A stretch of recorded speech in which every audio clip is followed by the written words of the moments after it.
All right, good morning, Shaka students. Actually, I think good evening to you guys.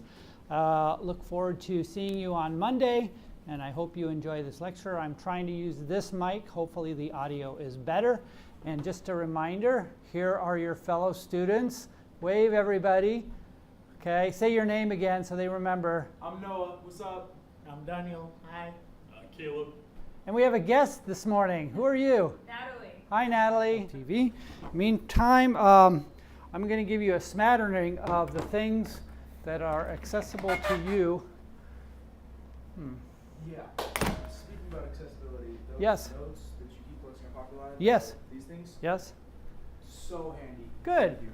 Yeah, I'm one glad of my- to hear. One of my Because guys at work was asking questions, and I just hopped on my phone and pulled that right up. Good. And we were talking about the cosmological argument straight up. It was All like, right. all right. Okay. He's a real science dude. He was Excellent. like, no, dude, God doesn't exist. Science proves it. And I was like, what? And he was like, oh, really? And he said, that's You two just questions. And I was like, pulled out your cosmological argument. Yeah. And, yeah. Well, I don't know about this Apple TV thing. Okay, well, I won't bother with that for a second. So, all the things that are going on in the Pacific Northwest. And I try and keep abreast of it because I keep a newsletter that's going to move to a website someday when I have some time. That sole purpose is to let us as a community of people who are like fans of apologetics, or we like it, or we just want to stay in tune, so we know what's going on and so we don't miss events. So just recurring things. I know I've mentioned this in the past, but there's an organization, Ratio Christi, which is a international ministry for college campuses for this type of material to evangelize on secular campuses. Okay, so there is one at Portland State University, and so the lady that runs this is an apologist. She's great. She heads up a group of students. It's a student-run ministry on campus, and they get together every week at PSU. This semester it happens to be Tuesdays 4 to 5:30. And they meet at PSU, and they have guest speakers that bring up and start talking about any number of the type of subjects that we are dealing with. For instance, this coming Tuesday, there will be a lady there who is a medical doctor, and she's going to be giving a presentation on evolution. And I think the title is Evolution and Christianity, how do they conflict or cohere? So Ratio Christi is a great opportunity for us to engage on a subject in a context that is very relevant at a secular university, and use these tools to really, what we're doing is we're evangelizing, we're introducing people to the gospel through these tools of answering questions that are burning on the hearts and minds of students. So especially questions about how does science intersect with Christianity? Those are a big topic. How do things that are super culturally relevant today intersect with Christianity? What about gender identity? What about sexuality? What about all kinds of things?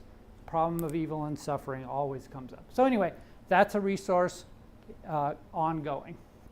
There are several conferences coming up in our area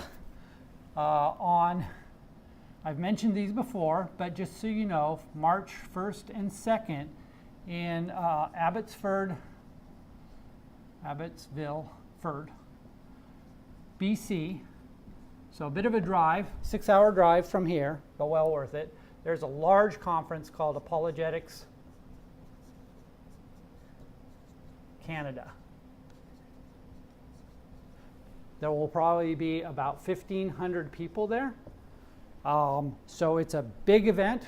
And when you're in the presence of a body of believers, most of these are a body of believers coming to be equipped and reinforced and more grounded on topics that they are passionate about. When you get 1,500 people and their brain power and the Holy Spirit working, you got these speakers that are really good, talking about this cool stuff. It's really powerful. It's very cool. And it's a conference where there will be booths outside about all kinds of apologetics related stuff in our area. So that's coming up.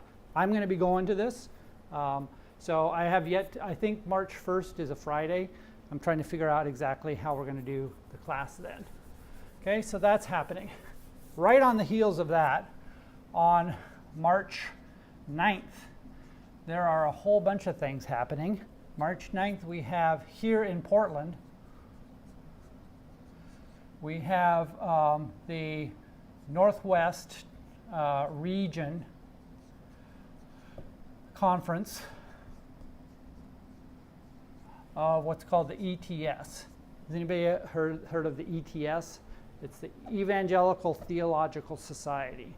So it's a highbrow academic forum, and usually it's where PhDs will present papers. But they try and gear it to be understandable for us normal people. So when you start getting into apologetics and stuff, you'll totally be able to understand what they're talking about at these conferences. So that's happening at Multnomah University. Same day, in Maple Valley, Washington, that's about a 2.5-hour drive from here. There is, at a church, there's a guy named J. Warner Wallace.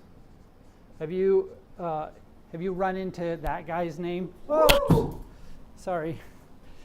Sorry, Shaka. Yeah, sorry. They're like, the world's crashing. Sorry about that, Ishaka. Maybe. I go hanging up. I know. Maybe I'll edit this part out. Yeah, there we go. Nah, Leave it in. It's funny. Okay. J. Warner Wallace is a popular apologist personality, and he has a ministry called Cold Case Christianity.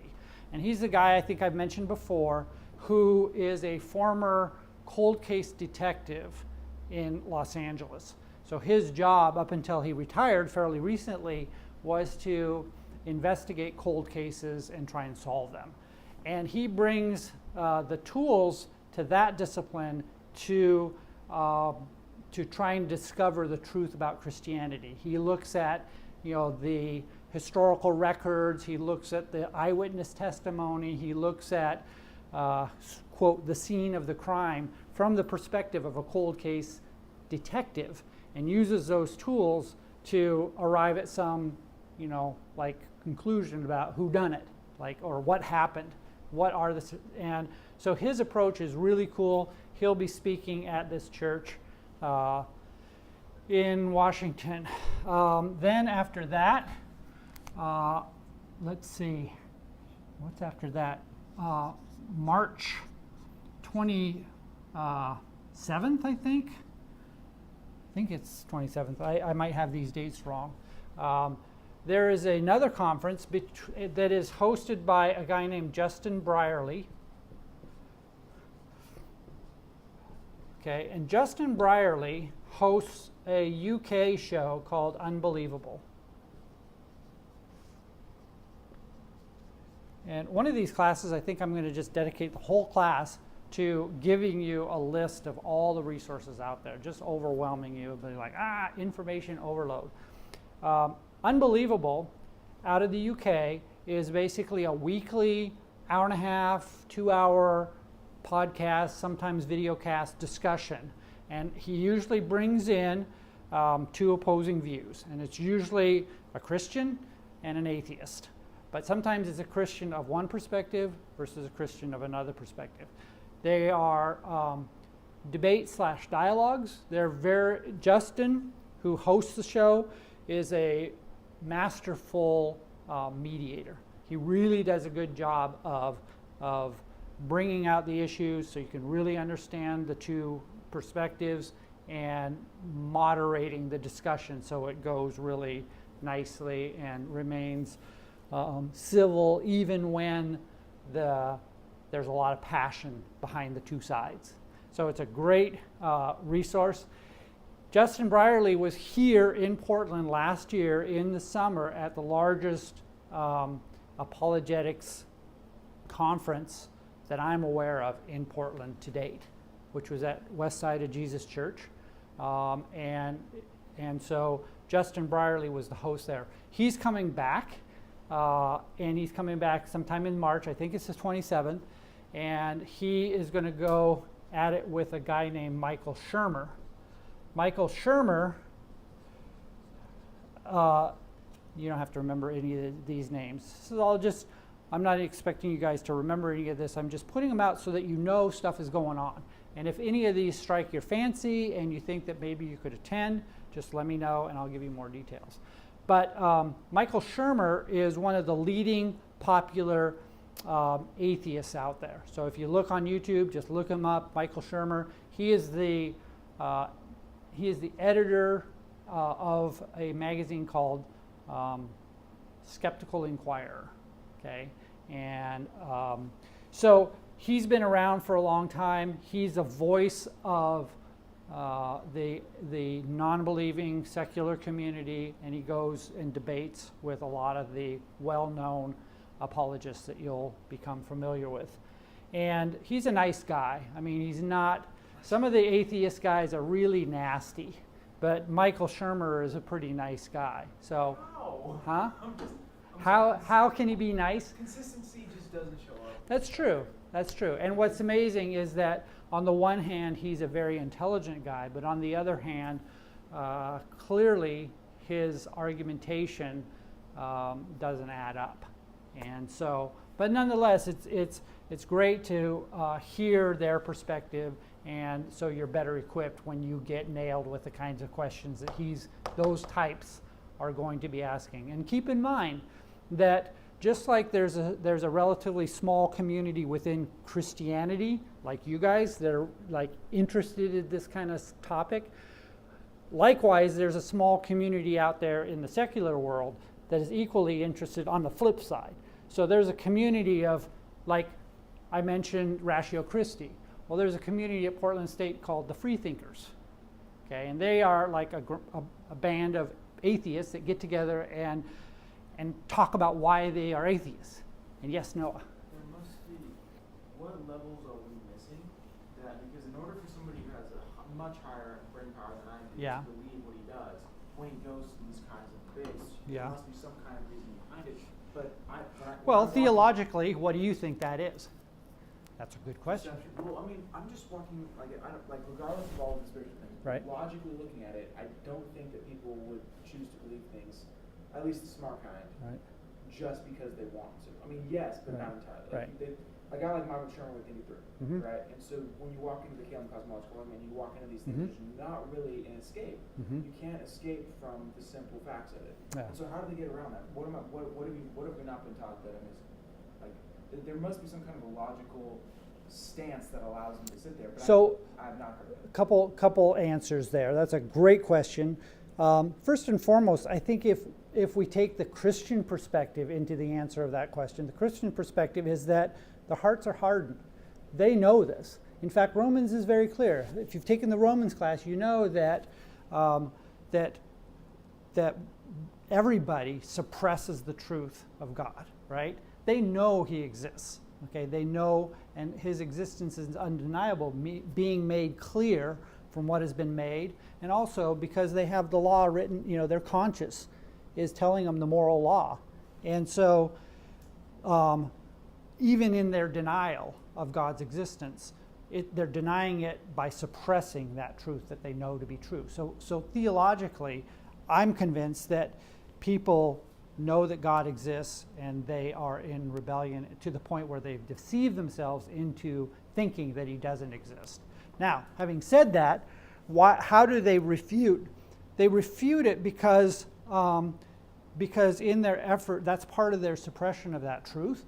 So they will find every wiggle room out of these seemingly airtight arguments. So you mentioned the cosmological argument. They'll deny such things as the universe began to exist. They'll deny present too. Yes. right? And they'll say, so I'll give you an example. And this is where I encourage you to watch some of the debates, because in the debates you will see the best they've got to offer, right? The best refutation they'll give. So, for example, a great and challenging debate is one that our author, William Lane Craig, had with a guy named Sean Carroll. Sean Carroll is a leading cosmologist, and he's exploring alternative models of the universe that avoid a beginning but fit the data. So when you listen to Sean Carroll, he will explain some hypothetical models of the universe that try to avoid the Big Bang. So then the question becomes, well, are those models plausible?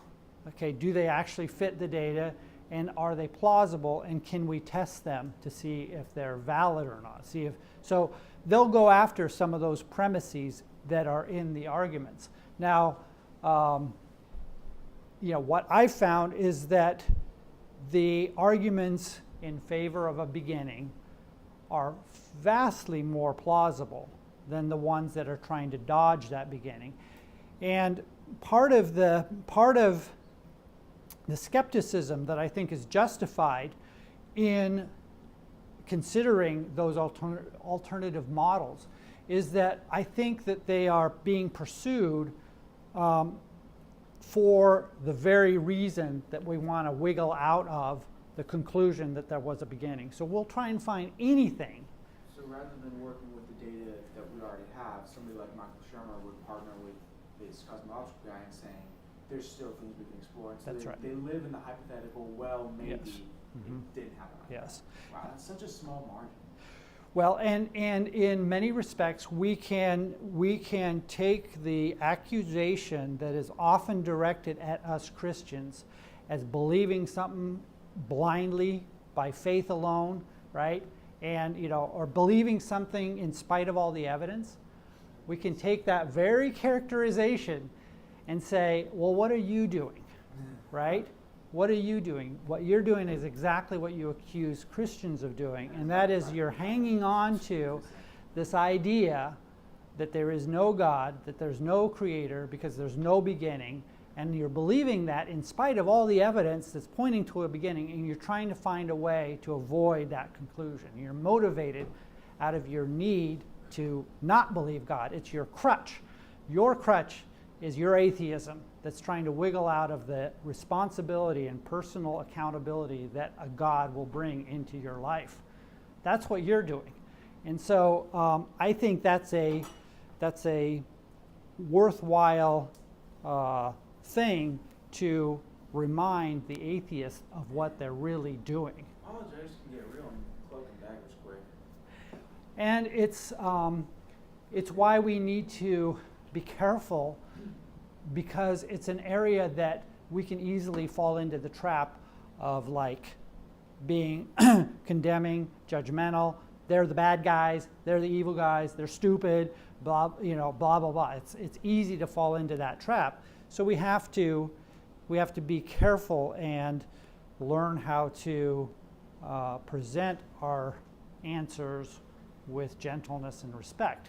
Otherwise, we become a clanging gong. And even if we win the argument, and it's like, well, I won the debate, my argument worked, and they couldn't refute it, but they walk away determined more than ever to go figure out how to come back and win it, win the battle against me, rather than saying, man, that guy's argument, he was, his witness was, he was such a nice guy, who was so gentle and so logical and reasonable, and and I got mad, and that's got to be a powerful answer. We got to remember that so much of our answer is ourselves.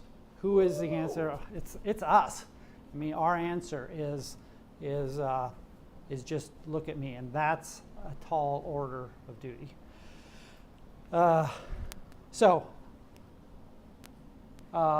Okay. So anyway. If you go, and I'm going to try and go, and I like to network with these guys for a variety of reasons, because I'm passionate about growing the community of apologetically minded people here in the Northwest, and I'm passionate about growing it around the world, specifically in Uganda, where I've got a foothold and where you guys are part of a great experiment, which so far is working really good. I have these Monday morning meetings with them for, they're supposed to be an hour. Well, they drag on to 2 hours. We're in there talking about stuff for 2 hours. And I'm always like, wow, that was amazing. So that's cool. We need more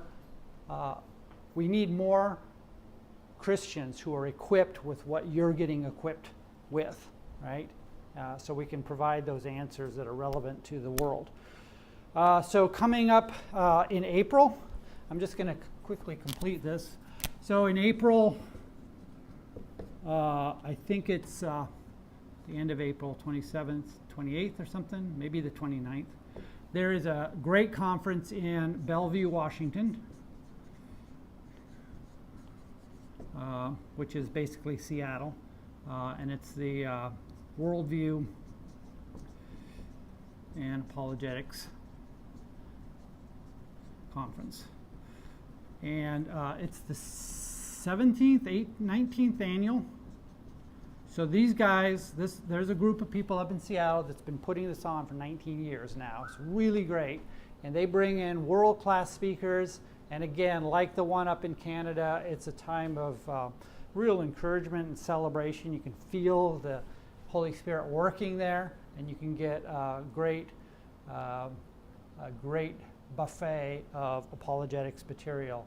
The problem with these conferences is that there's too much to choose from. So there's like the keynotes and the headliners, and then there's all these like, what do you call them?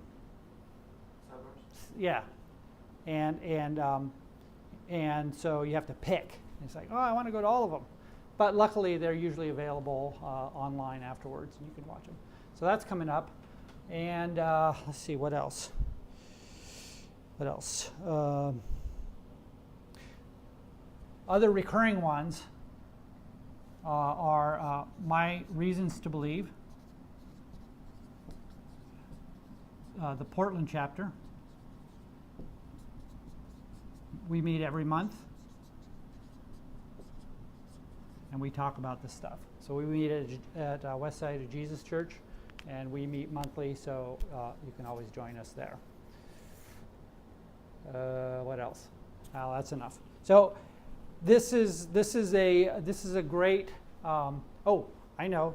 There's a great one in Bend coming up. That's the other thing that's on March. There's in Bend. There's a great conference. They're mostly directed to youth, but it would apply to us too. So anyway, point of that was just to remind you that there's lots of opportunity to experience this stuff live and in person. And even though we have great resources on YouTube and stuff, which I highly recommend, there's nothing like being there with a community of like-minded people to kind of network and to experience the whole thing. So, all right, any questions on those kind of events? And like I say, I try to go as many of them as I can, and if anybody's interested in coming to them, I'm happy to. Let's go road trip. Let's go carpool. Let's do this. So just let me know. Okay.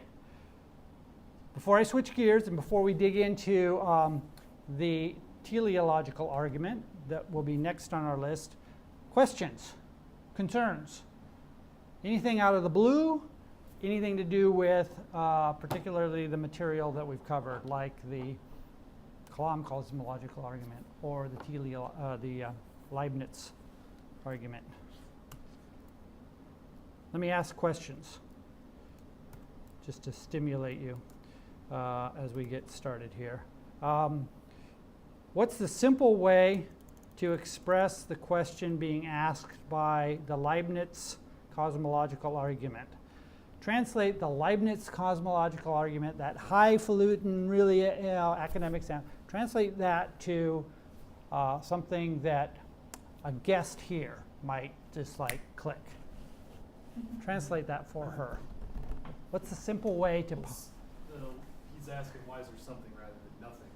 So it goes back to establishing the premises of the beginning of the universe. The universe began, basically. And I'm not an expert in it by any means because it took me quite some time. I had to read that chapter, I think maybe 3 times before I finally got it, just because of language. But the first premise is universe, there's things that exist either necessarily or with a cause. So something either caused it into existence, or it began, or it just always was. It's out of necessity. It's like numbers, for instance. The thought of numbers is one of those things that just exist necessarily. It's just numbers are there. But did we create numbers? We assigned something to have a number. It's the logic principle. How's that go, Ben? You're doing great. See? Well, so even if we had no language and we were unable to communicate with each other, and we never had thoughts, things still exist. Like this room still exists, you still exist. And so whether or not we call it what we want, you still have 2 fingers, you still have 5 fingers, you still have 1 head. Numbers simply exist. They just do. They can't not. Sorry. No, it's good. I'm just gonna. Actually, yeah, I opened it up for you. Yeah, right. Yeah.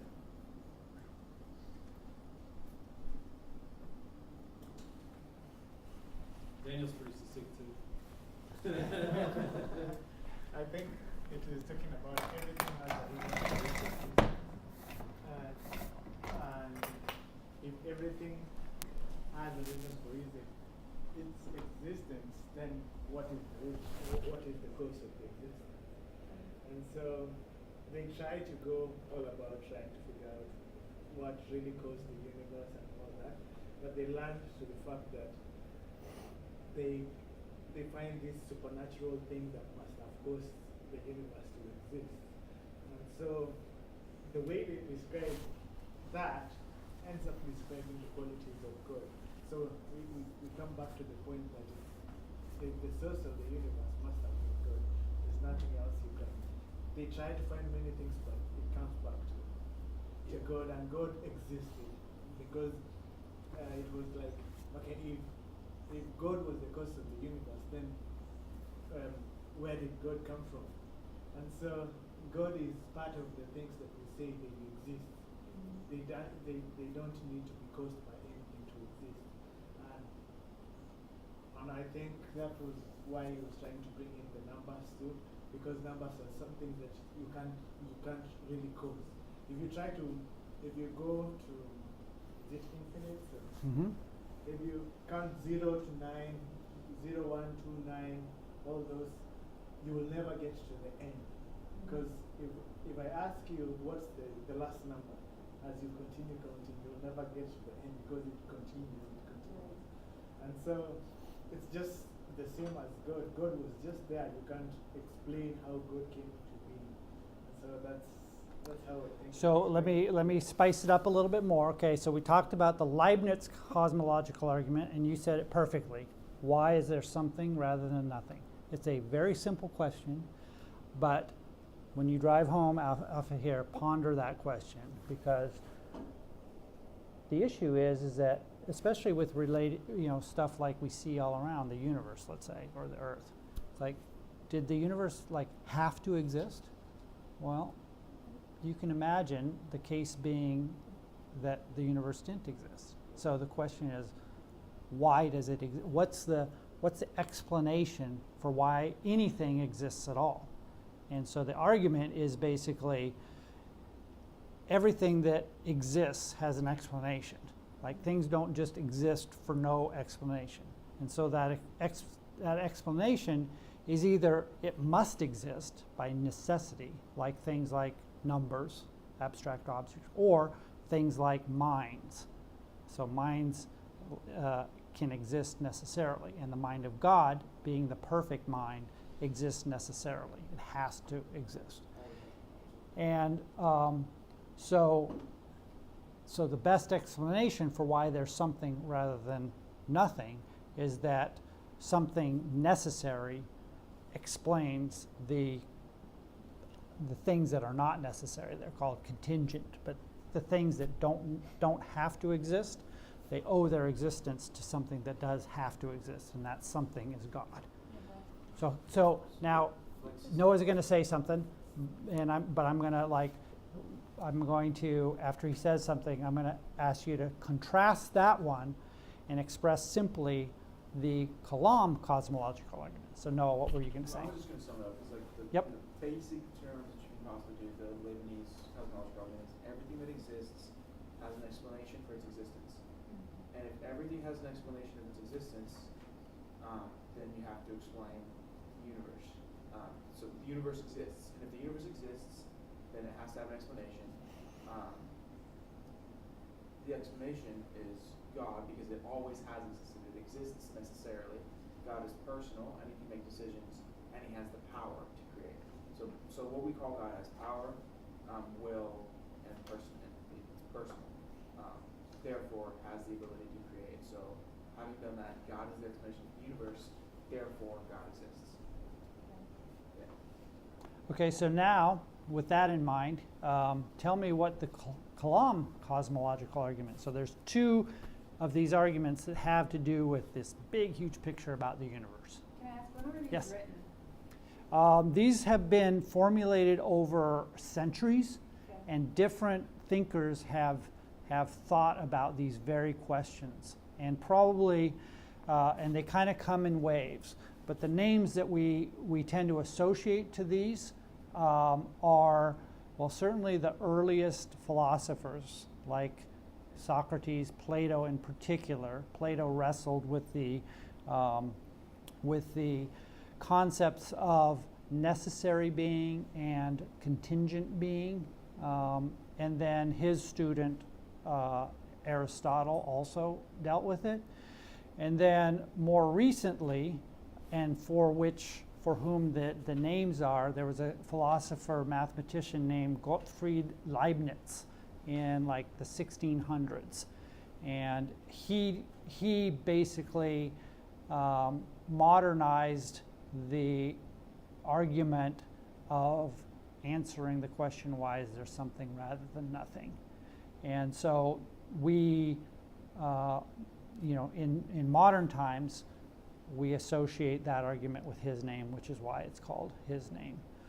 The Kalam one is named after actually, strangely enough, an Islamic school of study. So these are Muslims, pointing out that you're not privy to this, but the arguments that we're dealing with right now are building up a foundation that is going to lead to the Christian God, okay?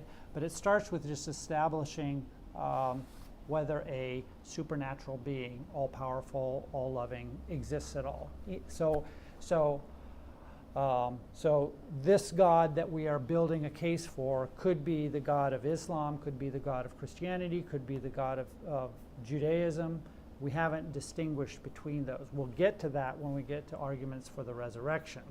That nails it to Christianity. But for now, so all that's to say that these Islamic scholars, and one guy in particular named Al-Ghazali, who was around thinking, I think I want to say like the 12th century or something, around the time of Thomas Aquinas, he formulated a particular version of this argument that these guys are going to explain in just a second. So they've been around a long time, and they've had their ups and downs in terms of whether people were thinking about them at all.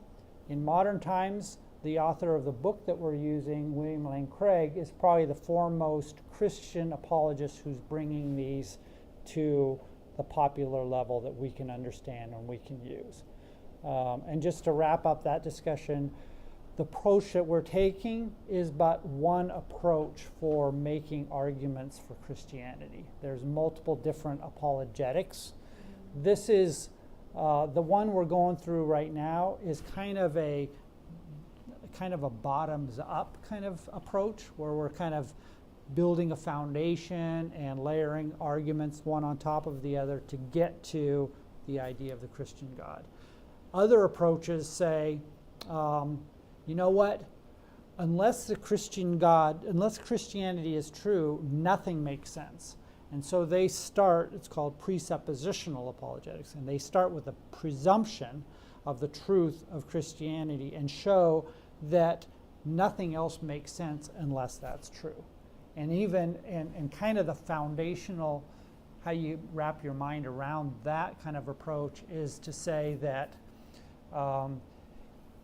any type of even logical argumentation, like when we're like, you heard them, premise 1, premise 2, premise 3, therefore blah, that logical argumentation itself is dependent on a source of where did those laws of logic come from.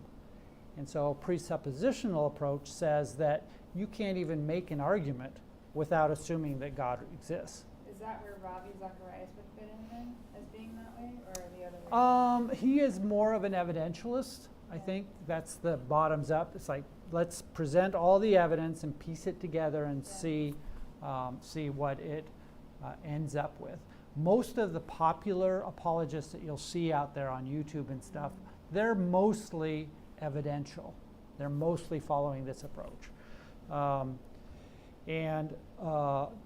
But there are a contingent of presuppositionalists. If you ever listen to a guy named James White, he's probably the foremost presuppositional apologist in action today. And he is most well known because of all these people, he's done the most formal debates. And he's debated against all kinds of false religions and cults. And he's debated against atheists. And so that's where he plays a lot. Okay, so Kalam. What's the Kalam cosmological argument in simplest terms? The universe is expanding. The way that we know that is from back in the 1920s, a guy called Hubble was studying what we call redshift, or the distance between stars. So he would look at his telescope and he'd see light, which is stars, and he would use some kind of mathematical equation to measure the intensity and how far away the light was. And using that equation, he was able to measure how far away stars are from where he's at. And by doing that, he discovered that the stars are continually getting farther and farther away. What that means is that the universe is expanding, growing, getting bigger and bigger and bigger and bigger and bigger. What that means is that at some point, if you were to rewind the clock, the universe was smaller and smaller and smaller and smaller and smaller. So finally, nothing. It had a beginning. The universe had, because it is expanding, that must mean the only possible explanation is that it had a beginning at some point. And if the universe had a beginning, you come back to the Leibniz cosmological argument, something had to begin it. It had to start somewhere. And so by nature of expansion, the universe had to be started by something, and the only thing that could have started it is something with power, something that is personal, able to make decisions, and something that was not started itself. All of those are attributes we give to God. Always existed, always will exist, powerful, and personal. Okay? Right. Yeah. Another one is the second law of thermodynamics. Says basically that if there's a system and no energy being fed to it, eventually it'll spread and become basically even. Everything will come out of disorder and everything will be ordered. So the argument is that why hasn't the universe just always been the past? It's always been here infinitely. While the second law of thermodynamics says, well, it's going to be eventually there's a point in time where it's going to spread out. So then there'll be a heat death in the universe, is what they call it. And so if that's going to happen, why hasn't it already happened if it's infinitely been in the past? Yeah. There's a point where you have to say, nah, that a beginning had to have caused that. There's a finite amount of time it's going to. So. Awesome. Yeah, and also in addition to that, when you see the way things are, they're there with a purpose and with a reason and with a certain order. And so if you argue and say the universe created itself, then it's not practical, because if that was the case, then we would still be seeing things happen, and things would just happen. Like, okay, we'd be sitting in class, and then something just comes out of nowhere, and we can be able to say that thing created itself. But there is a systematic way the things that are in the universe happened, and they happened for a certain reason, and if you study it, there's a certain pattern. And so that can be traced back to this supernatural being and the mind, that there's something that, or someone who knew what he was doing to create things in a certain way. Yeah, awesome. And all of these, so great job, guys. So really simply, we've got, why is there something rather than nothing? Did the universe begin? And if it began, it needs a beginner, right? And it can't begin itself, because if it began itself, it would have had to be before it existed. So that's impossible. So there has to be something that is not the universe that brought it into existence, that caused its existence. And then finally, tying these back, the premises of the argument are supported in a variety of ways. So these guys mentioned 2 scientific arguments that are very powerful, that argue for the beginning of the universe, which then implies a beginner. There's also philosophical reasons why we believe that the universe began to exist, that the universe can't exist infinitely. And then there's biblical reasons. So the scientific reasons, both in terms of entropy, this idea of the universe is running out, it's spreading out, and it's going to experience an eventual heat death. That idea is precisely the bondage to decay that Paul talks about in the book of Romans. It talks about the creation itself has been groaning ever since it was made in bondage to decay. And then this idea that Noah was talking about the redshift showing that the universe is in a process of expansion, from which we can infer that if it's expanding now, if you go back in time, it contracted. That idea is peppered all through Scripture about describing God as stretching out the heavens. You read it in Job, you read it in Isaiah, you read it in the Psalms. Multiple authors describe God's activity as stretching out the heavens. And certainly for those people at the time, I mean, it's like, well, that sounds kind of abstract and like, whoa, God's just like making a tent is kind of what, but it has a more direct meaning to us today when we look out to the heavens, see the glory of God expressed in like, wow, the universe is being stretched out. And it's like, this is what Job said however many centuries ago. It's amazing, the correspondence between what we find as we study God's creation through the tools of science and what he says in his revealed word. That correspondence is amazing. So, okay, so let's take a quick break and come back, and then we're going to tackle the teleological argument, another fancy word that we will make simple and understandable. And so, do you have any specific questions? You got 10 minutes before these guys come back.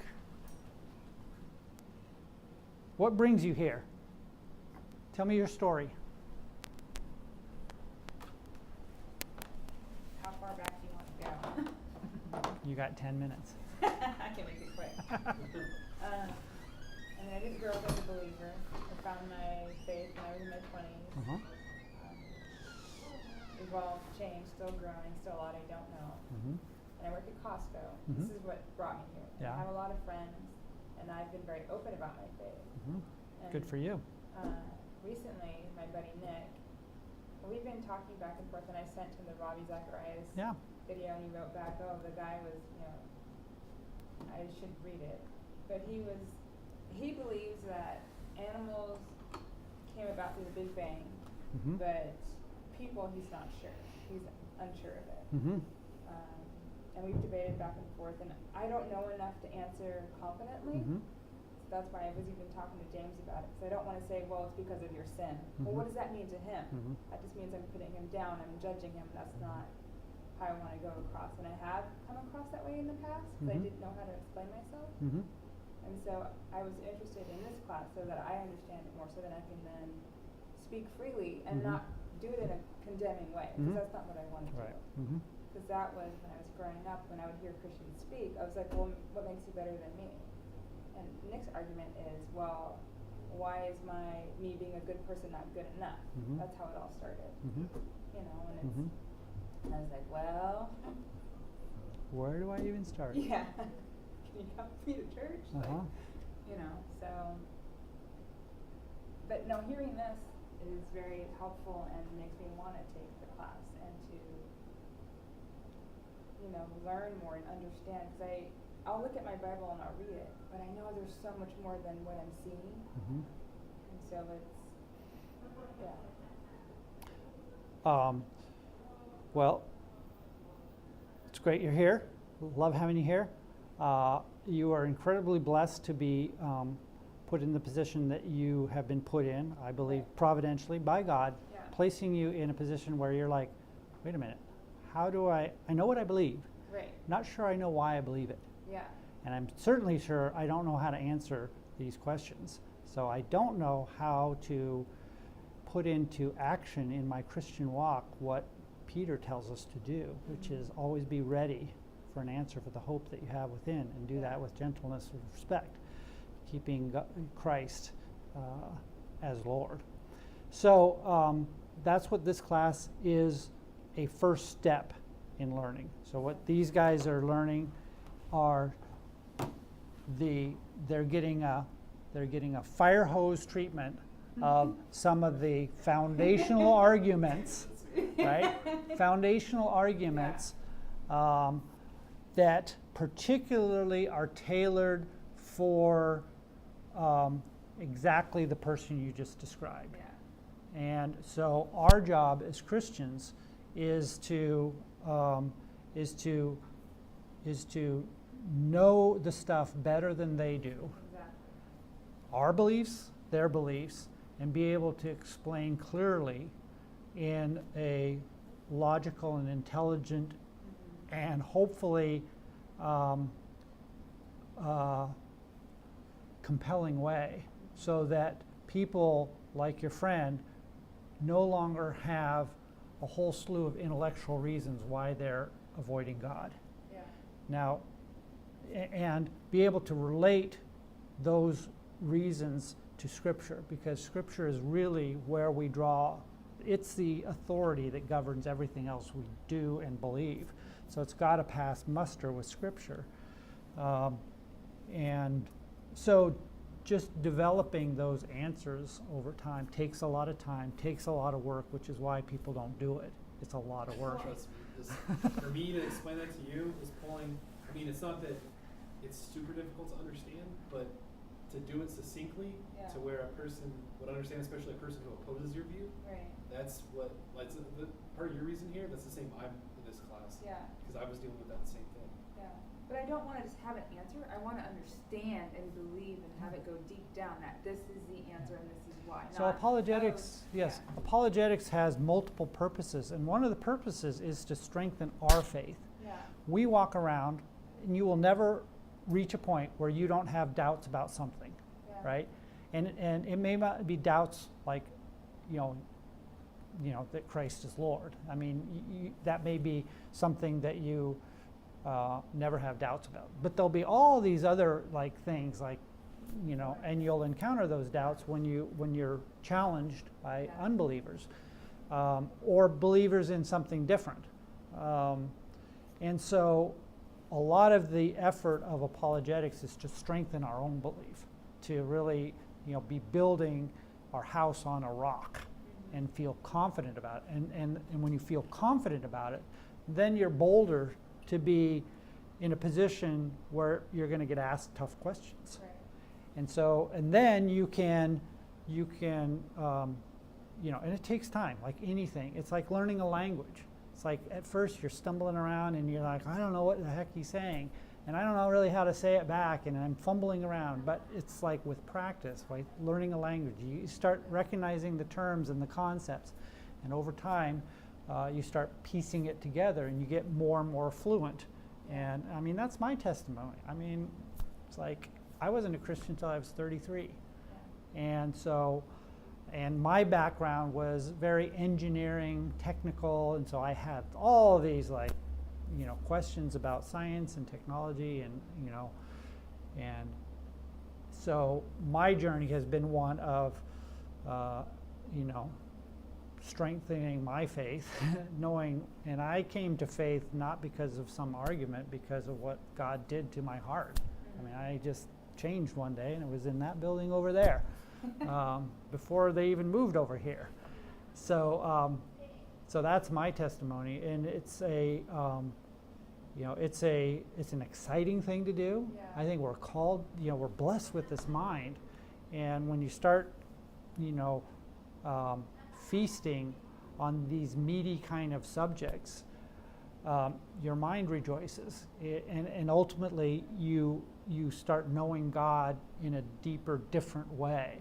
And to me, it's like when I'm thinking about this stuff, and my mind is cogitating either by myself or teaching or talking to other people, it's a form of worship, just as much as singing, you know, a praise song is.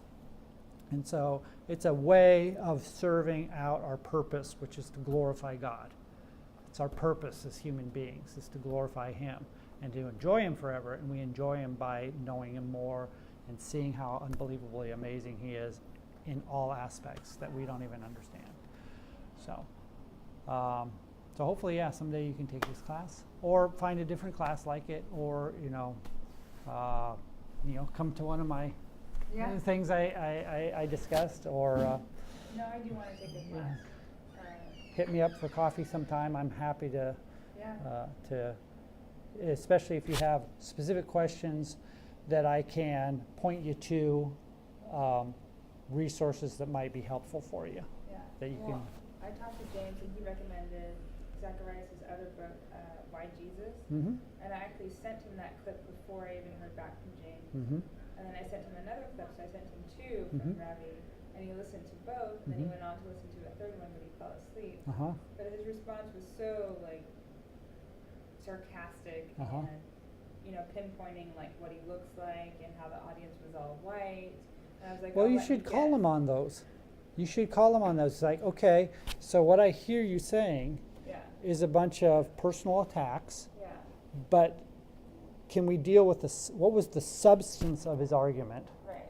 And can we deal with that? And are you rejecting the substance, or are you discounting, are you avoiding that substance by all these irrelevant things? What Ravi Zacharias looks like What does it has matter? nothing to do. With what he's saying. And so challenge him on that. Say, okay, you're an unbeliever. You think of yourself as an intellectual. You have good reasons for why you believe what you believe. What you're doing is you're countering a argument with descriptions of the guy's appearance. Now, do you recognize how poor a refutation that is? Right. So turn the mirror on himself gently, Yeah. but point it out. So. Well, I thought about it, but I didn't know how to do it tactfully Yes. without being like, what does it matter what the congregation that he was speaking to? You're there to listen, I think not to. that takes practice, and you'll definitely learn ways to point those Get those things out. those total gaffes in Yeah. reasoning coming from somebody who thinks that they're reasonable, and just gently saying, so how does, for example, so tell me, explain to me. So Ravi made the point about a beginning requires a beginner, if Right, that was right. it. So how does his personal appearance refute that argument? Because that's what I heard you say. You said that the guy looks weird, Yeah. therefore his argument is untrue.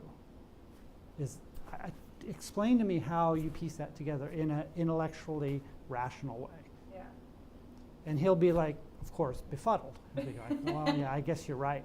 Okay, so your argument isn't that because he looks stupid, the universe doesn't have a beginner. So let's talk about, okay, so what is your refutation? Well, number one, do you think there's good reason to believe that the universe came into being? Do you think that, and when you get fluent in this, you'll be able to rattle off.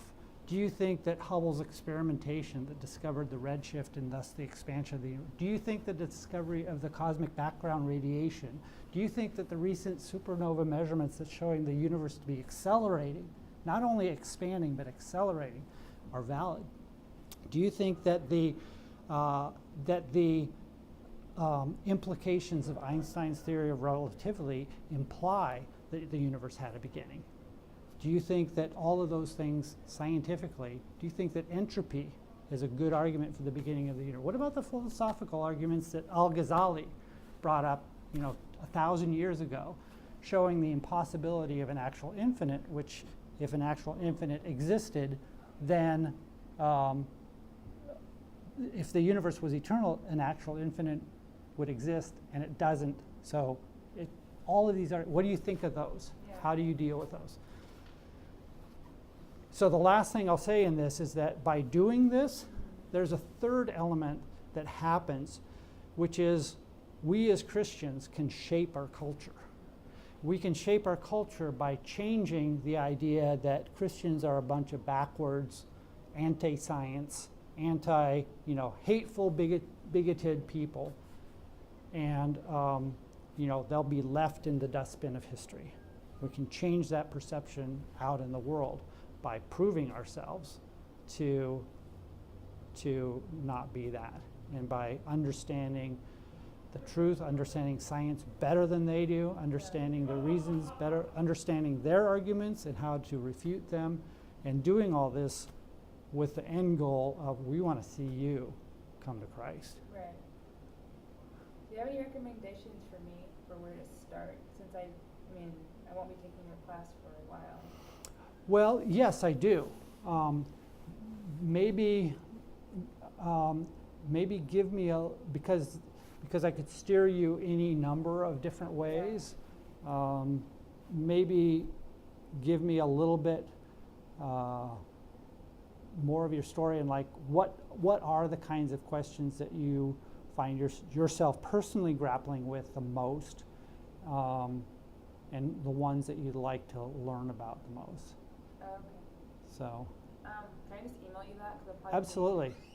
Please do. But the ones at work usually are, because usually it is more men that I'm talking to, just in my environment, and Mhm. it is more science-based, Yeah. and more technical. Mhm. Like my buddy Mike, I overheard him one day just saying in the break room, there's more evidence for aliens than there is for God. Mhm. And so I heard it, and so the next day when we worked together, I just Trust asked me, him, people that say those kind of things, so just to set the Yeah. context, they don't know what they're talking about. They are just spouting off yeah. what they've heard from Bill Nye the Science Guy. Seriously. So, I don't know what the context Yeah. is. So I have a coworker, and I've always been, I believe in Christ, but I've never had the arguments or whatever. Yeah. He is one of those guys that is a conspiracy theorist and aliens, and he believes in a whole bunch of other stuff. Yeah. That's how they get a hold. Oh, thank you. I don't know. He believes in more of that stuff. It's so outlandish to me. It's like, why not believe in God? Yeah. You know what I mean? Mhm. And so that's what I've always had trouble with. Well, and we'll over time you'll learn to navigate those things, and so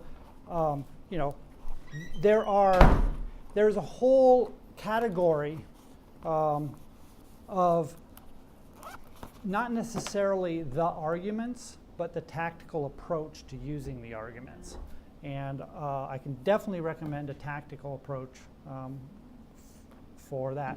So some of the things that we learned as apologists, once we've consumed the information, starting to digest it, now we want to share it. We want to share it tactfully.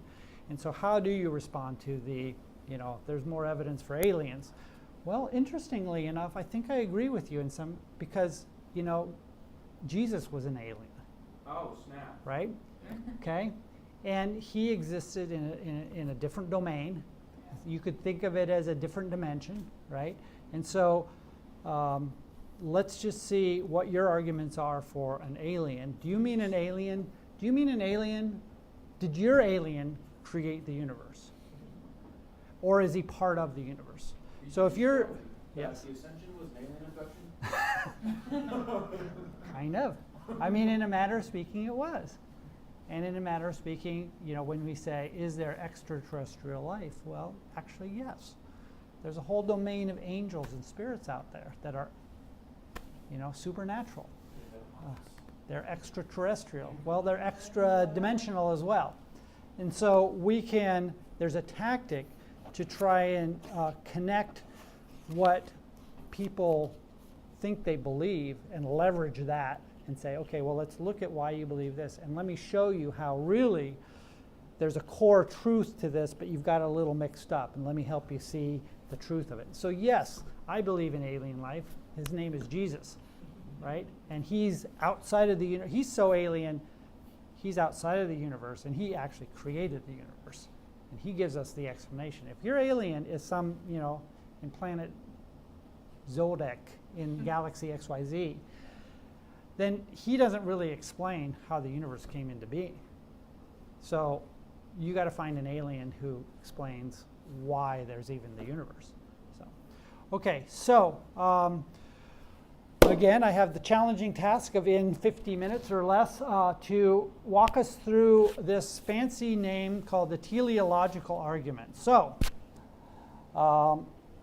we like fancy names because I don't know, they're just cool. It's part of the language. You'll get to encounter it.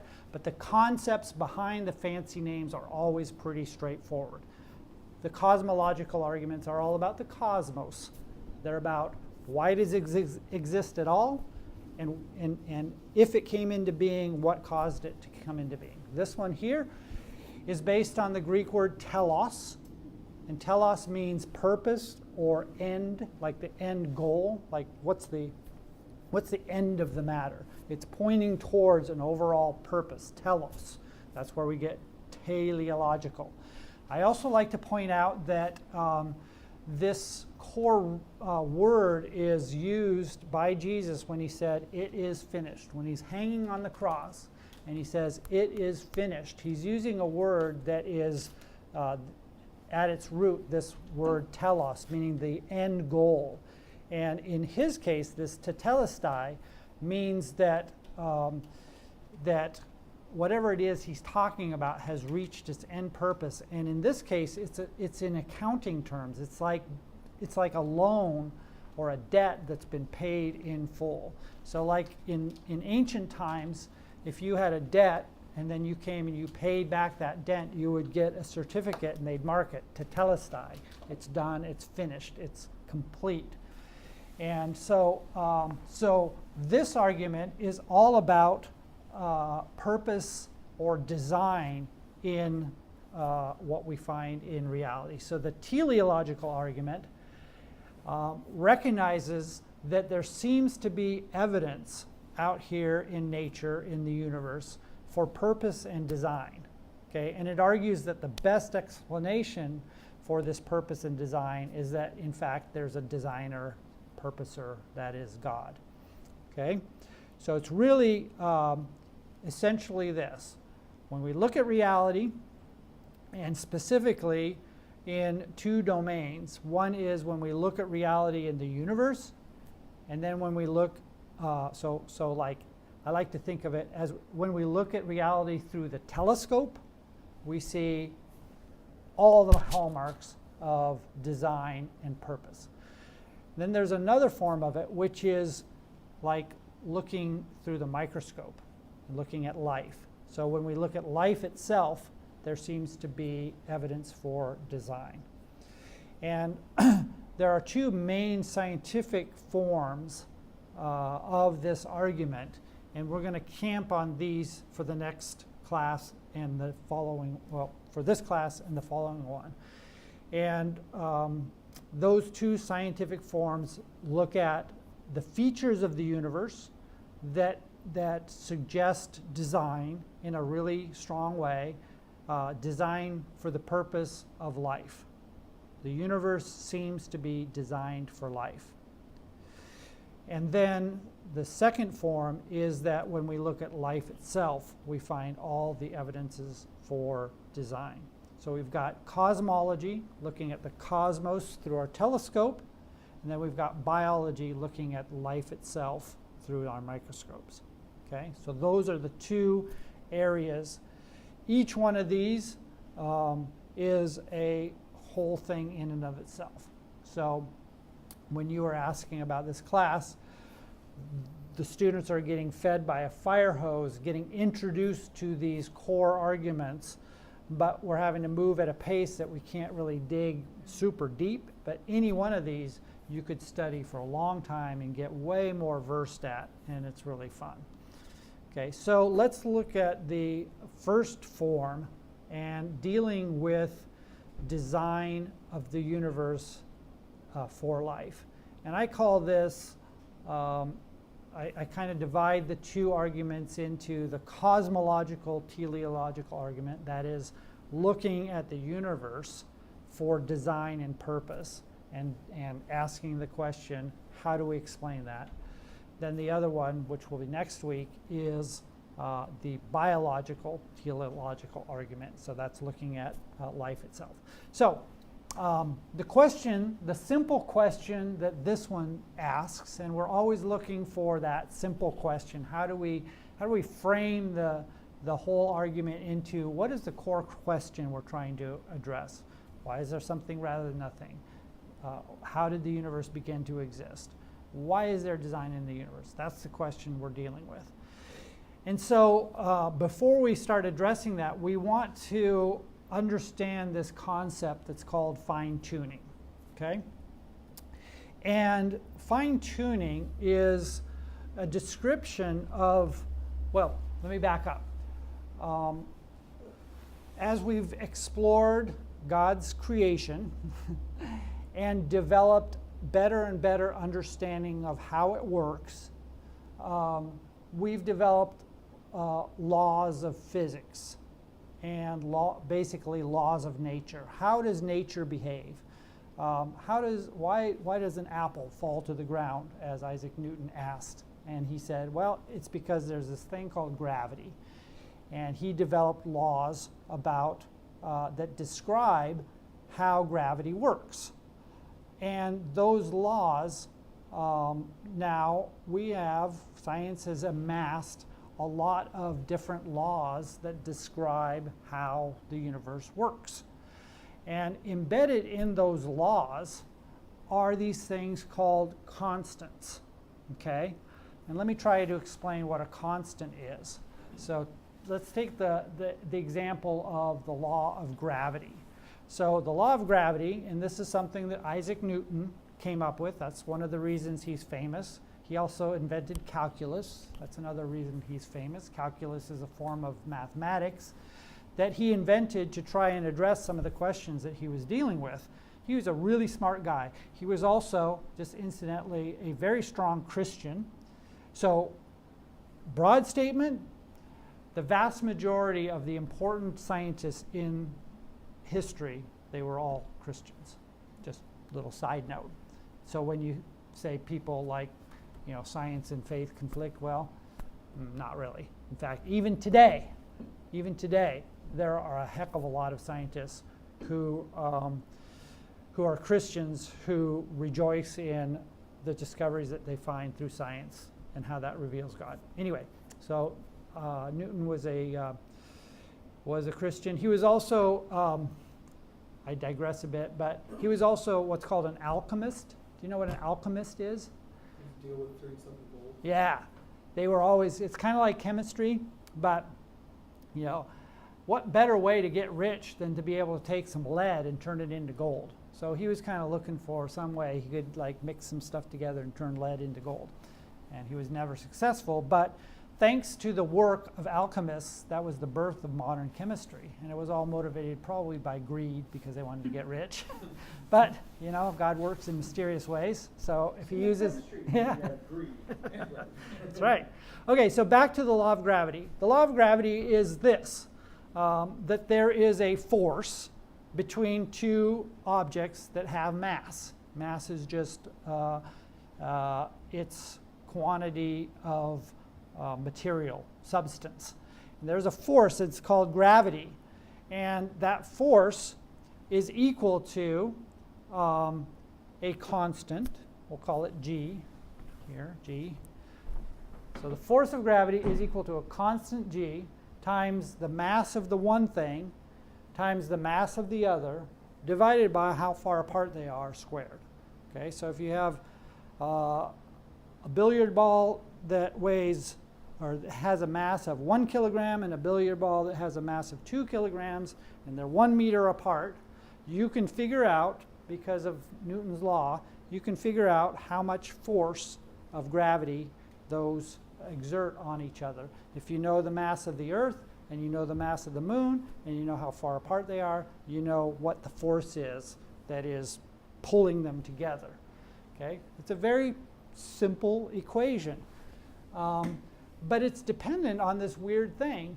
They're proportional, but how proportional they are is governed by this constant g. Okay, and that constant g is just some number that just happens to be. Okay, there's no like really rhyme or reason for why it would be the value that it is, but it just happens to be. So another example is, we all know the famous equation that Einstein came up with, even if we don't understand it, but it's an equation that relates energy to matter. And it's the famous E equals mc squared equation. And baked into that equation is that energy and matter are really one and the same thing, just in different forms, and they're related to each other by this weird thing called the speed of light, the constant c. The speed of light is this factor, this constant, that governs the relationship between energy and matter. The speed of light is again one of those weird things that it just happens to be a particular value. Turns out it's like almost 3 times 10 to the 8th meters per second. But it's like, why is it that value? It could have been something else. There's really no real reason fundamentally that it had to be the value that it in fact is.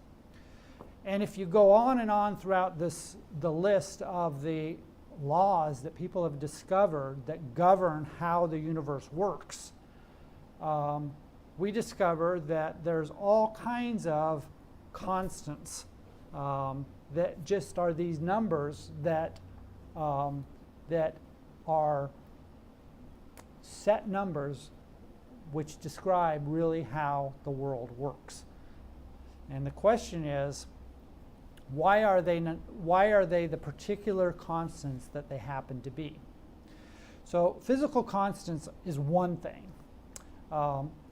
Another thing is not just the constants that are embedded into the equations, like the gravitational constant or the constant speed of light, or there's constants in the strong and weak nuclear forces, et cetera, et cetera.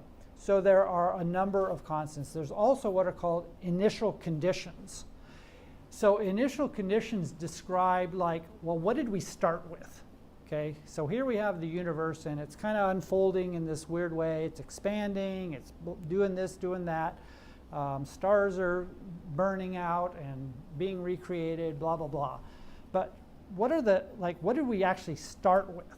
If we thought about as like, I come into the kitchen and there's this delicious apple pie sitting there. And I rewind the clock and say, how did that apple pie get there? Well, I started with 3 cups of flour and 1 stick of butter and 3 apples, whatever. What are those initial ingredients that went into making the thing that I now discover? We can ask the same question about the universe. Like, what did we start with to get to where we are here? And so that turns out that there are some initial conditions and quantities in the universe that, again, like the constants, they just happen to be there, like the total mass energy density of the universe. How much mass energy did we start with? Like at the very moment of creation, when God spoke the universe into the existence, it started with a certain amount of mass and energy, okay? And it wasn't bigger, it wasn't smaller, it was this amount. Similarly, we talked about this idea of entropy being disorder, being sort of a tendency to decay. But when we rewind the clock, it started with an initial state of entropy that was very low. And so it gained disorder. It gains decay as it ages. So there's an initial amount of entropy in the universe, an initial starting point that everything began. So like the constants, these initial conditions, there's a long list of things that describe how the universe works. And here's the deal. So we've got this idea of there's these constants and initial quantities. Now it turns out that those constants and initial quantities don't have to be what they in fact are, but if they were any different than what they are, then the universe could not support life. Okay? So it turns out that these constants and initial conditions have to be in a really, really narrow range in order to permit life. And if they varied to any degree whatsoever, then the conditions for life in the universe wouldn't exist. And by that, I mean it's radical. Like if the speed of light constant, like that E equals mc squared, if that was like even a smidge different than it is, then it would turn out that galaxies couldn't exist, stars couldn't exist, chemistry couldn't happen. I mean, it's not just like things would be a little bit different, they would be radically different. Okay, the list goes on and on.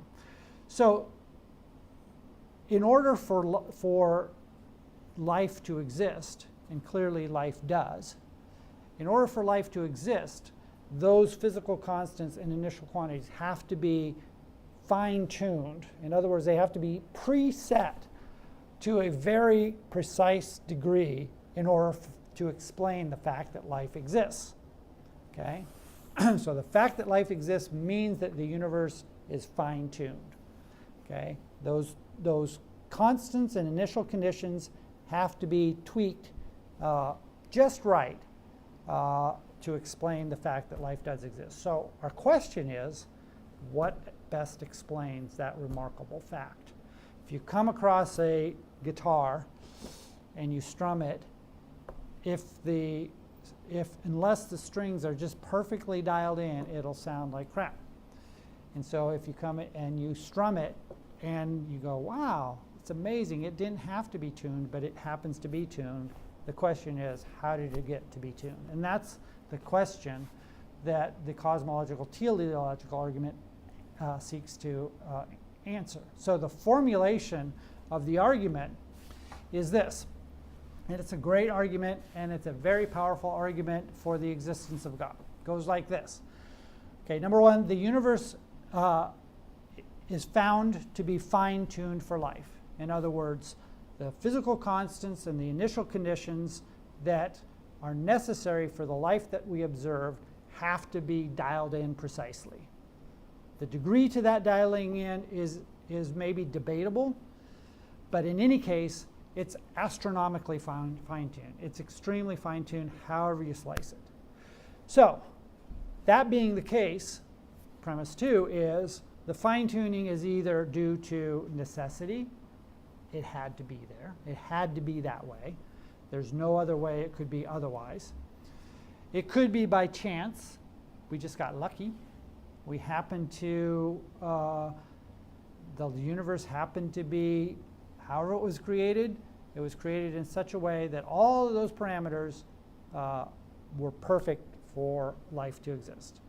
So, could be necessity, could be chance, or the third alternative is it could have been designed. It could have been fine-tuned on purpose for life to exist. So those are only really three options. Could be that it had to be that way, it's there by sheer chance, luck of the draw, or it's by design. Okay? And so we're going to argue that that fine-tuning is not by necessity or chance. Neither necessity nor chance can explain the fine-tuning. Therefore, the fine-tuning is due to design. And if there's design, then there exists a designer who fine-tuned the universe, and that designer is God, therefore God exists. Okay, that's the flow of the argument. It's basically, in a nutshell, the universe is designed, the design requires a designer. That's the argument that we're making. Okay, so now let's look at these premises and see if they're true. I'm not going to belabor us with this, but let me just wow you with the list of parameters that have been identified as fundamentally necessary for the universe to support life. And if these were any different than what they happen to be, then the universe would not have supported life. So this will just give you an idea of the scope of what we're talking about. Okay, and this is fairly well. While this is compiled by a religious organization called Reasons to Believe, this is pretty well agreed upon in the scientific community as necessary. So there's 4 parts to this. I'm just going to look at the first one. So here's part 1.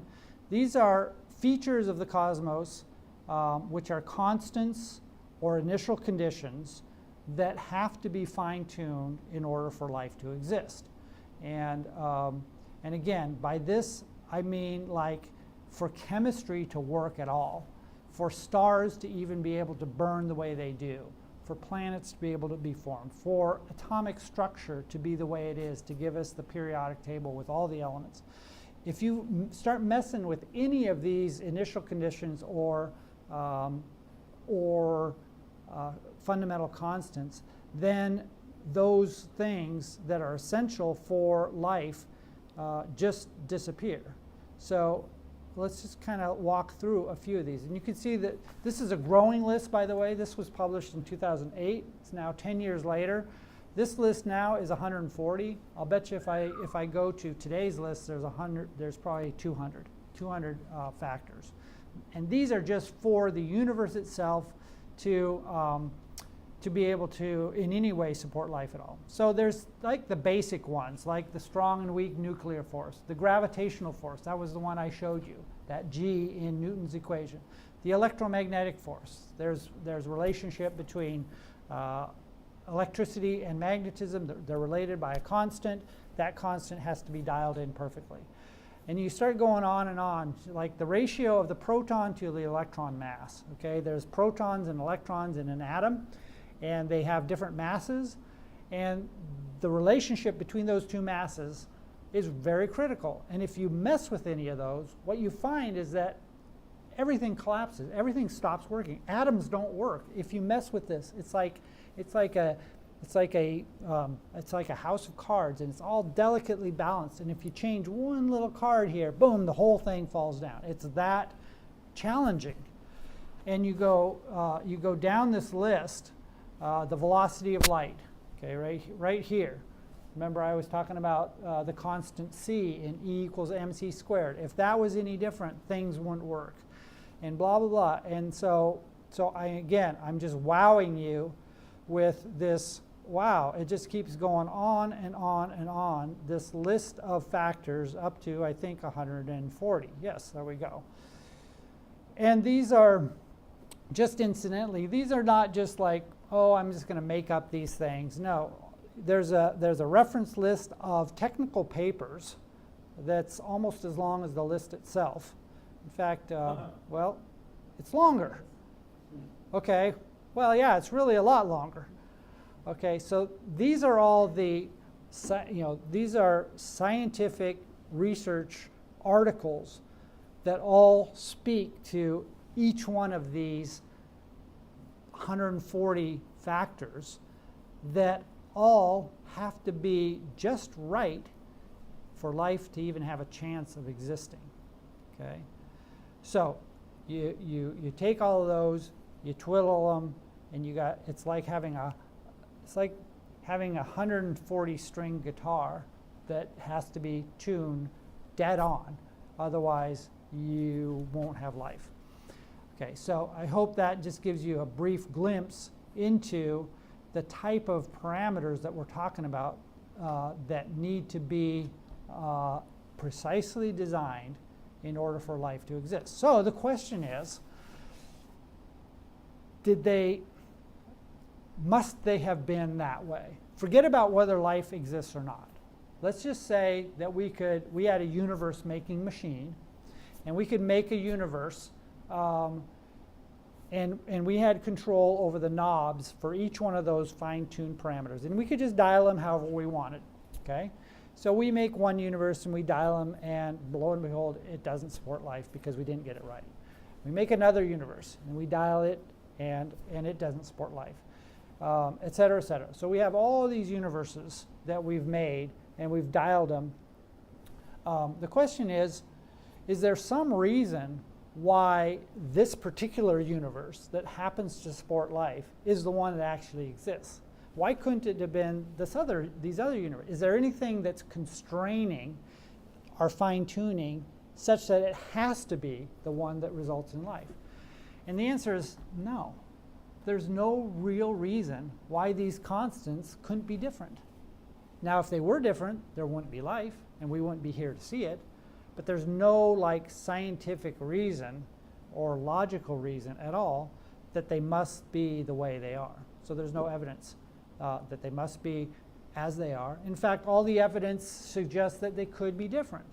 Okay, there's no overarching physical law like the law of it must be this way. There's nothing there. It happens to be the case, and that's the question we're trying to address. Why? Why is it the way it is? Why, out of all the possibilities, is it that it happens to be this particular one? So we know of no overarching physical law that determines these factors. And in fact, I jokingly talked about a universe-making machine, but we can make computer models of a universe-making machine. We can model this in a computer, and we can load it with all kinds of tweaked variables, and the outcomes work. I mean, they come out and they create universes that are bizarre, but none of them will support life. Okay, and so we know that we can at least conceptually come up with models of the universe with different fine-tuning, which results in fundamentally different universes that can't support life for sure. So there doesn't seem to be any reason to say that fine-tuning is necessary. It must be that way. There's nothing to suggest that. So that explanation we can rule out reasonably. Okay? Maybe someday somebody will find a reason why they must be that way. But to date, there's no reason. In fact, all the reason is that it doesn't have to be the way it is. Okay. Why is this here? That's in the wrong spot. Okay, next explanation is if it's not necessary, well, maybe it just happened by chance. Maybe we're just lucky. Okay, and so that explanation would be that all of these fine-tuning factors just happen to converge onto the values and the quantities that just happen to be the very things that are necessary for life by chance. And luck of the draw, we happen to be the lucky ones, and we got it. So short answer is not a chance.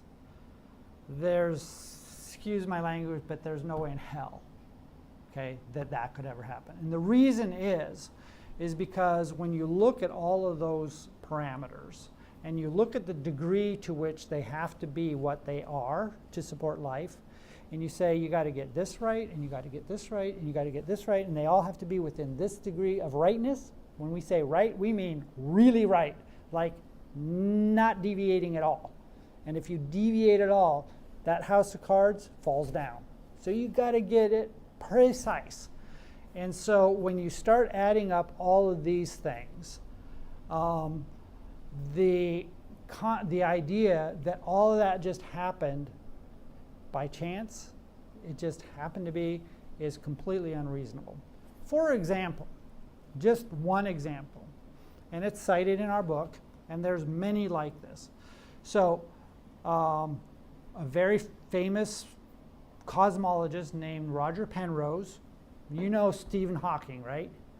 You know, because he's popular. Well, you probably don't know Roger Penrose, but Roger Penrose and Stephen Hawking collaborated on what made Stephen Hawking famous. So their work in the 1970s that took Einstein's theory of gravity and extended it to space and time. They were the ones that did this. That's what made Hawking so famous.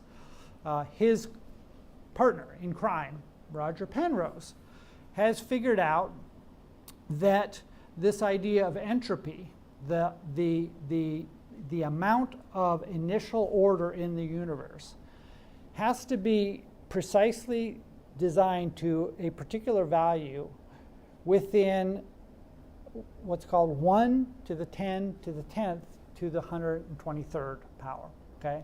Which is to say that if it varied by one part out of that huge number, then the universe wouldn't work at all to do.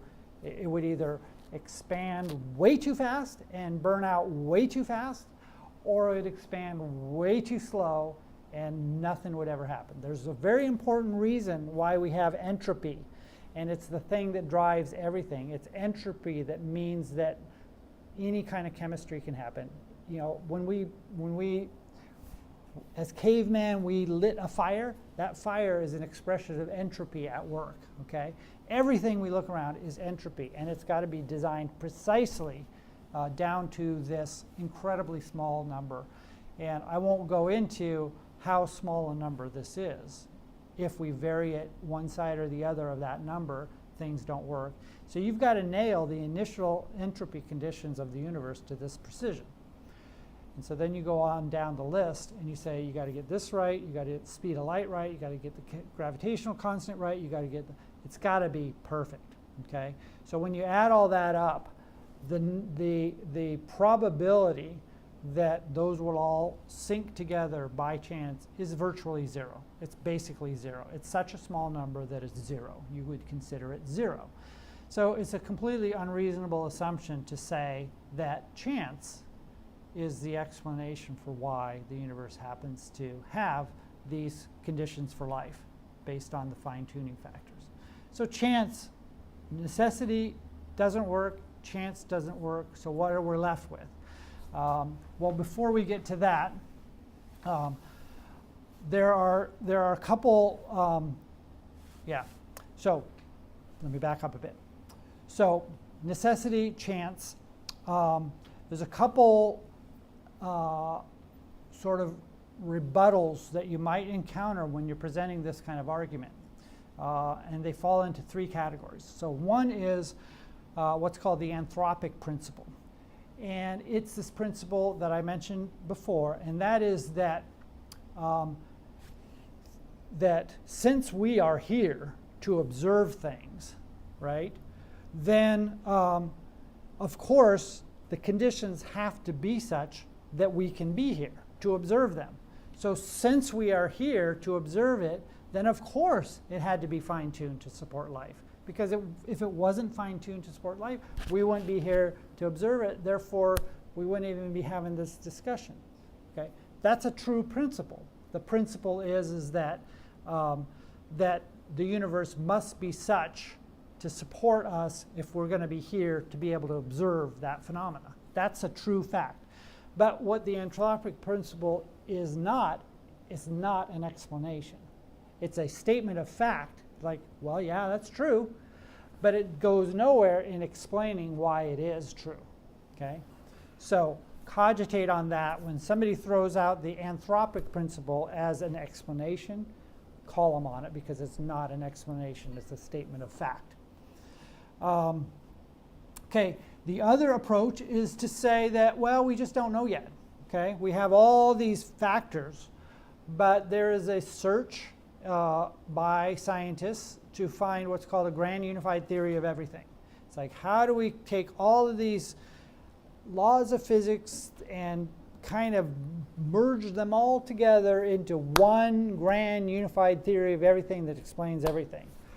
And that's all fine and done, fine and dandy. In fact, science has been pretty good at finding increasing convergence of various laws of physics and converging them. So maybe that it will be that eventually we'll find one theory of everything from which everything else emerges.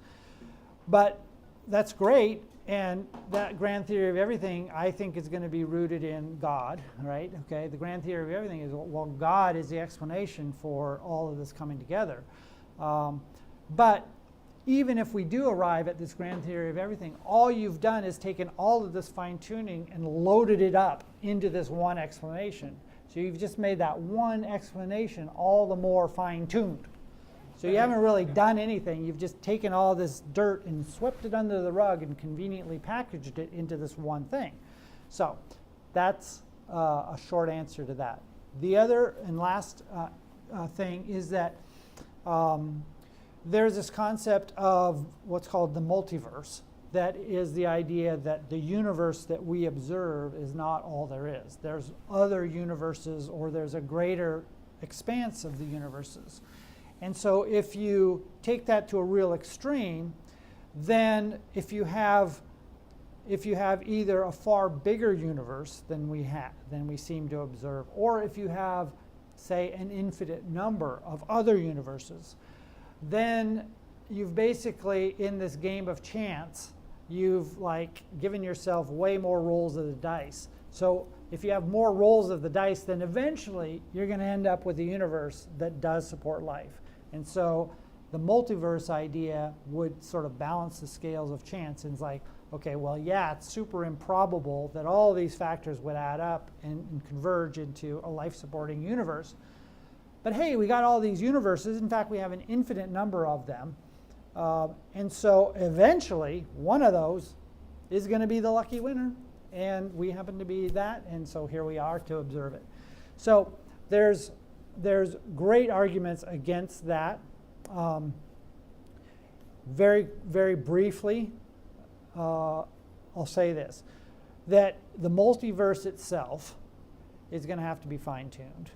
Okay, so it's kind of like the grand unified theory. So fine, so introduce a bunch of multiverses. Now you got to explain how did they come to be, or what explains them. You end up with even more fine-tuning to explain the multiverse. So you've kind of shot yourself in the foot by introducing this new thing, which is the multiverse. So it doesn't really solve the fine-tuning problem, it just moves it back a stage.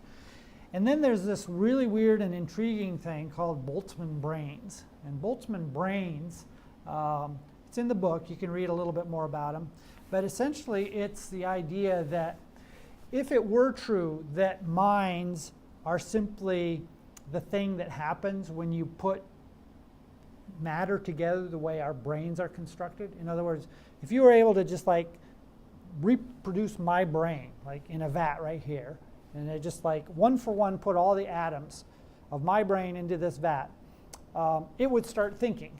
Okay, that's what brains do, is they start thinking and they start observing things.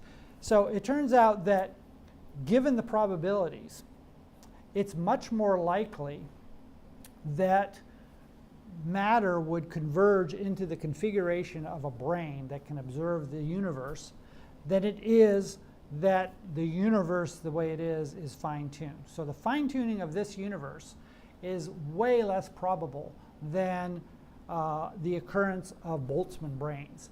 So if it were true that it was by chance that we see all this fine-tuning, it's much more likely that reality is really a bunch of Boltzmann brains floating around than an actual universe. Okay, so that's all I'll say about that, but it's really an intriguing thing. And so there's many arguments against the idea that that what is happening in reality is really that I'm a Boltzmann brain and you guys are all illusions out there that are mental constructs of the random configuration of my brain atomic structure. But probabilistically, it's way more likely that that's the case than there's an actual universe out there. So, Boltzmann brain. yep, okay. Okay, so that leads us then to the third possibility, which is design. That the conditions and the constants that have been, in fact, designed for life. And that a mind purposely set these conditions, set these physical constants exactly the way they are for the purpose of a universe that supports life. and that's a perfectly reasonable, and it's the only explanation that explains the observed fine-tuning of the universe. So there you go. That's, in a nutshell, the first cosmological argument. People will push back and say, okay, but what about who designed the designer? Okay, if there was a designer, then who designed that designer? And then who designed that designer? Okay, so there's some good answers to that question. Number one, the designer was not designed. In the same way that we argue against in the Kalam cosmological argument when they say, okay, well, who created the creator? Well, nobody, because the creator himself is necessary. He wasn't created, so he doesn't require a creator. Same with here. The designer ultimately is the designer who that designer himself was not designed, and he exists by necessity, just like the Leibniz argument from the something that caused the or the thing that caused the something to exist is a necessary being. The designer is also necessary. And so anyway, time is running short, and I want to cover one last thing before we go. Well, two last things. So on top of this argument about fine-tuning, I want to just alert you to an offshoot of this. And your assignment for this week will touch on this, but I want to preview you for it.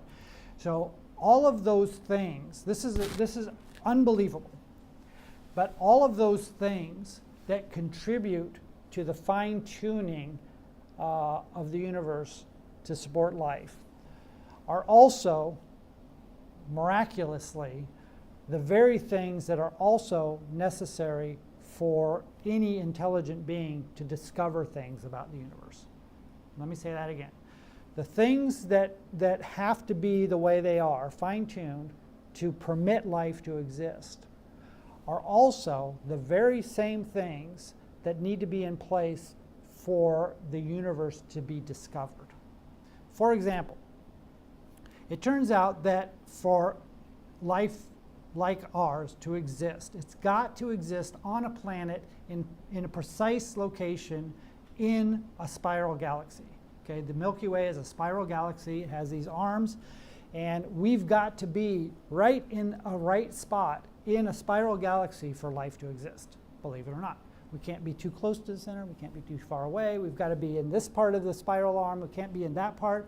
There's all these, if you go through the list that I showed you, you'll see, boom, boom, boom, you study, it's like, oh my gosh, I can't believe we happen to be right in the right spot in our galaxy, of this type of galaxy, otherwise we wouldn't exist.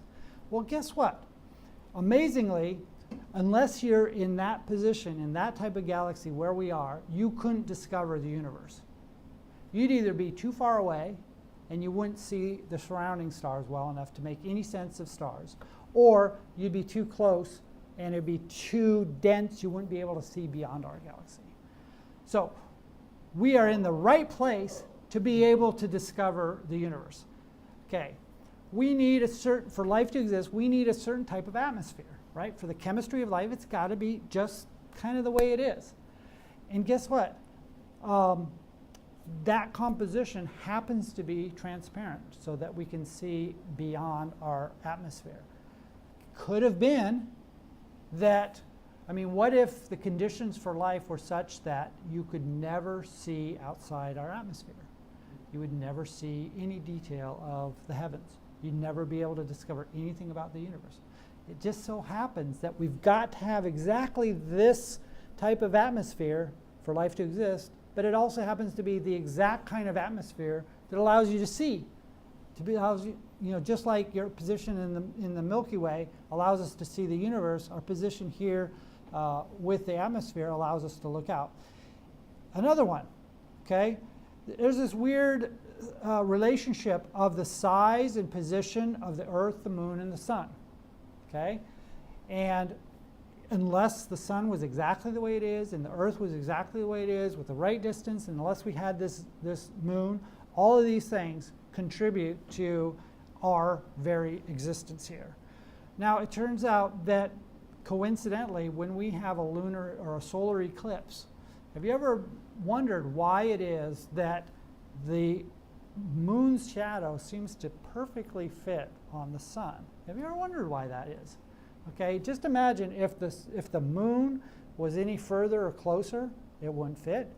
If the sun was any bigger or smaller, it wouldn't fit. If the moon was any bigger, it's all got to be perfect. And it fits really good.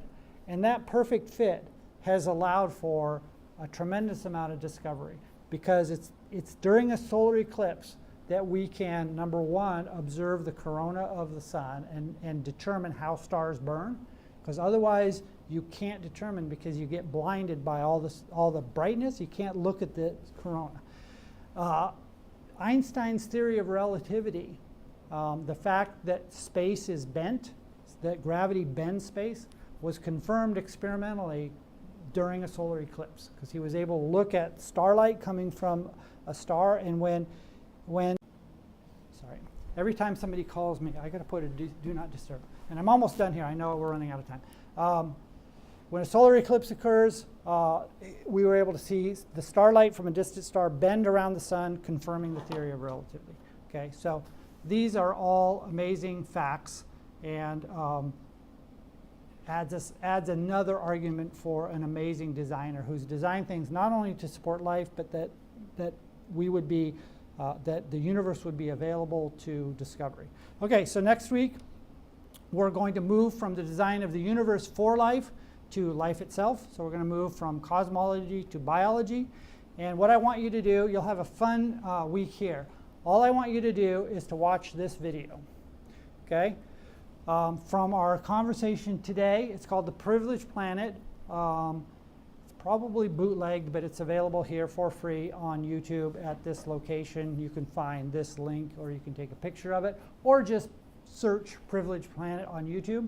What I want you to do is watch it. It's about an hour and a half long. If you go 1.2x speed, you can get through it. But all of the concepts that I've covered today will be brought to life and reinforced when you watch this. Not only the fine-tuning of the universe, but also this discovery aspect. So, and your homework is simply this. On the YouTube thing, go down to the comments, write your first name and when you watched it. Hey, I'm Caleb. I just watched it. It was great. And that'll be my record to know that thumbs up. You at least watched, you at least commented, if not watched it. So, okay? All right. See you next time, next week. Thanks, Ben. Thank you, guys. Thanks for letting me sit in. Hey, anytime. You're always welcome. Heaven duty. Bye.